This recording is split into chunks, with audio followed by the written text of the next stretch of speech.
നമസ്കാരം. കന്യാകുമാരി കടലിനു മുകളിലെ ന്യൂനമർദ്ദം നിലവിൽ ലക്ഷദ്വീപിനും മാലിദ്വീപിനും മുകളിൽ സ്ഥിതി ചെയ്യുന്നു.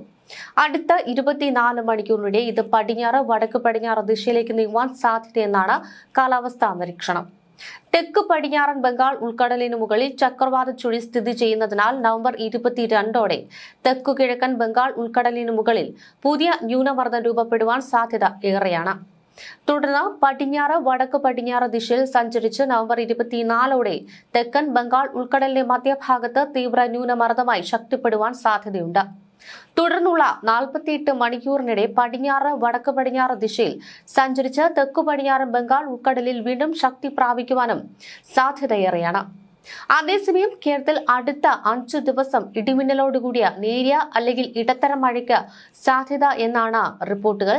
നവംബർ 19, 21, 22, 23 തീയതികളിൽ ഒറ്റപ്പെട്ട ശക്തമായ മഴയ്ക്കും സാധ്യതയുണ്ട്. കേരള തീരത്ത് ഇന്നും ലക്ഷദ്വീപ് തീരത്ത് ഇന്നും നാളെ മത്സ്യബന്ധനത്തിന് പോകുവാൻ പാടില്ല എന്നാണ് കാലാവസ്ഥാ വകുപ്പ് അറിയിച്ചിരിക്കുന്നത്. കർണാടക തീരങ്ങളിൽ ഇന്ന് മത്സ്യബന്ധനത്തിന് തടസ്സമില്ല എന്നും കേന്ദ്ര കാലാവസ്ഥാ വകുപ്പ് അറിയിച്ചിട്ടുണ്ട്. സംസ്ഥാനത്ത് ഇന്ന് പരക്കെ മഴ സാധ്യതയാണ്. പ്രത്യേകിച്ച് ഒരു ജില്ലയിലും മുന്നറിയിപ്പില്ലെങ്കിലും ഒറ്റപ്പെട്ട ഇടങ്ങളിൽ മഴ ശക്തിപ്പെട്ടേക്കുമെന്നാണ് വിവരം. അടുത്ത 5 ദിവസത്തേക്കുള്ള മഴ സാധ്യതാ പ്രവചനത്തിൽ വിവിധ ജില്ലകളിലാണ് യെല്ലോ അലർട്ടുകൾ പ്രഖ്യാപിച്ചത്. ഒറ്റപ്പെട്ട ശക്തമായ മഴയ്ക്കുള്ള സാധ്യത തന്നെയാണ് പ്രവചിക്കപ്പെട്ടിരിക്കുന്നത്. 24 മണിക്കൂറിൽ 64.5 മില്ലിമീറ്റർ മുതൽ 115.5 മില്ലിമീറ്റർ വരെ മഴ ലഭിക്കുന്ന സാഹചര്യത്തെയാണ് ശക്തമായ മഴ എന്നതുകൊണ്ട് അർത്ഥമാക്കുന്നത്.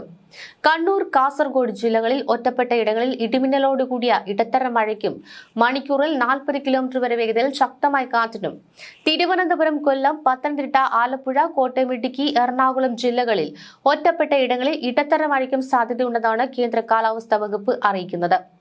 കേരളത്തിൽ ഒറ്റപ്പെട്ട ഇടങ്ങളിൽ ഇന്നു മുതൽ ശനിയാഴ്ച വരെയും ഇടിമിന്നലോടുകൂടിയ മഴയ്ക്കാണ് സാധ്യതയെന്നാണ് കേന്ദ്ര കാലാവസ്ഥാ വകുപ്പ് അറിയിക്കുന്നത്.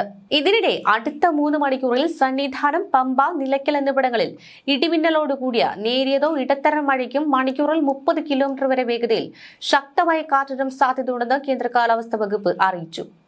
കന്യാകുമാരി കടലിന് മുകളിലെ ന്യൂനമർദ്ദം നിലവിൽ ലക്ഷദ്വീപിനും മാലിദ്വീപിനും മുകളിൽ സ്ഥിതി ചെയ്യുകയാണ്. അടുത്ത 24 മണിക്കൂറിനിടെ ഇത് പടിഞ്ഞാറ് വടക്ക് പടിഞ്ഞാറ് ദിശയിലേക്ക് നീങ്ങുവാൻ സാധ്യതയുണ്ട്.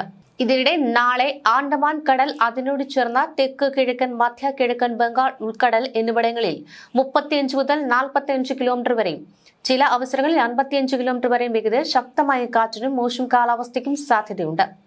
21-ന് തെക്കൻ ആൻഡമാൻ കടലിൽ മണിക്കൂറിൽ 45 മുതൽ 55 കിലോമീറ്റർ വരെയും ചില അവസരങ്ങളിൽ 65 കിലോമീറ്റർ വരെയും വേഗതയിൽ ശക്തമായ കാറ്റിനും മോശം കാലാവസ്ഥയ്ക്കും സാധ്യത. ആൻഡമാൻ കടൽ, അതിനോട് ചേർന്ന പ്രദേശങ്ങൾ, തെക്കുകിഴക്കൻ ബംഗാൾ ഉൾക്കടൽ എന്നിവിടങ്ങളിൽ 40 മുതൽ 50 കിലോമീറ്റർ വരെയും ചില അവസരങ്ങളിൽ 60 കിലോമീറ്റർ വരെയും വേഗതയിൽ ശക്തമായ കാറ്റിനും മോശം കാലാവസ്ഥയ്ക്കും സാധ്യതയുണ്ട്. 22-നും 23-നും തെക്കൻ ആൻഡമാൻ കടൽ, അതിനോട് ചേർന്ന തെക്ക് കിഴക്കൻ ബംഗാൾ ഉൾക്കടൽ എന്നിവിടങ്ങളിൽ 45 മുതൽ 55 കിലോമീറ്റർ വരെയും 65 കിലോമീറ്റർ വരെയും വേഗതയിൽ ശക്തമായ കാറ്റിനും മോശം കാലാവസ്ഥയ്ക്കും സാധ്യതയുണ്ട്.